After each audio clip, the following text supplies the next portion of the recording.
Assalamualaikum warahmatullahi wabarakatuh. Saya Noviani. Selamat malam Bapak dosen, Bapak Ghazali, dan selamat malam buat teman-teman semua. Semoga kita semua selalu diberikan kesehatan. Amin.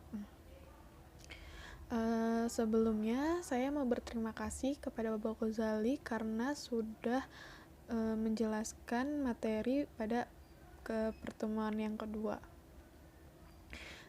Sekarang di sini saya akan membacakan, menerjemahkan, serta memaparkan isi kandungan dari Quran Surat Az-Zariyat ayat 56 dan Quran Surat Al-Baqarah ayat 30. Kedua surat ini saling berkaitan, yaitu tentang tujuan diciptakannya manusia. Oke, sekarang izinkan saya untuk membacakan terlebih dahulu Quran Surat Az-Zariyat ayat 56 dan kemudian nanti dilanjutkan dengan Quran Surat Al-Baqarah ayat 30. A'udzu billahi minasy syaithanir rajim. Bismillahirrahmanirrahim. وَمَا خَلَقْتُ الْجِنَّ وَالْإِنسَ إِلَّا لِيَعْبُدُونَ, yang artinya, aku tidak menciptakan jin dan manusia melainkan agar mereka beribadah kepadaku. Kemudian Quran Surat Al-Baqarah ayat 30. Bismillahirrahmanirrahim. Wa idh qala rabbuka lil malaikati inni ja'ilu fil ardi khalifah. Qalu ataj'alu fiha man yufsidu fiha wa yasfiku dima wa nahnu nusabbihu bihamdika wa nuqaddisu lak. Qala inni a'lamu ma la ta'lamun, yang artinya, dan ingatlah ketika Tuhanmu berfirman kepada para malaikat, aku hendak menjadikan khalifah di bumi. Mereka berkata, apakah engkau hendak menjadikan orang yang merusak dan menumpahkan darah di sana, sedangkan kami bertasbih memujimu dan menyucikan namamu? Dia berfirman, sungguh aku mengetahui apa yang tidak kamu ketahui.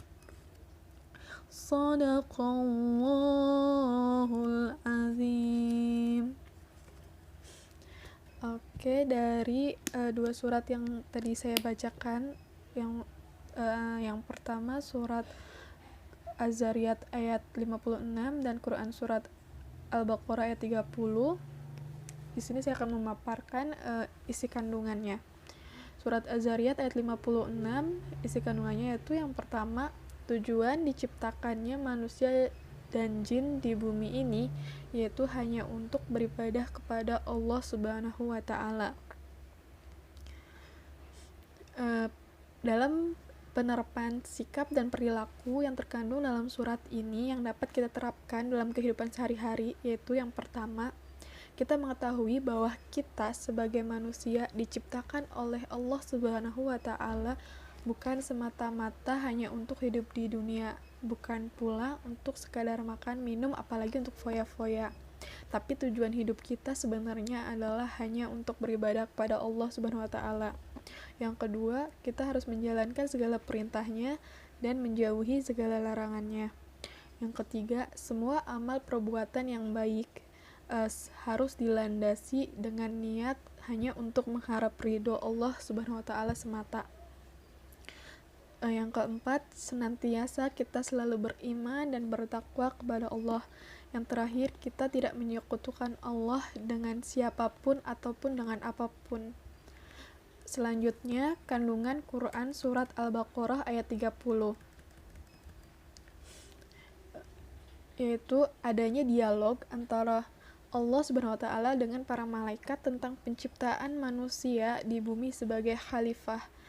Malaikat menyaksikan bahwa tugas kekhalifahan tersebut dilaksanakan oleh manusia, tapi menurut malaikat, dirinya lah yang lebih berhak memikul tugas tersebut. Karena malaikat tidak mempunyai nafsu dan senantiasa selalu bertasbih dan memuja Allah Subhanahu wa taala.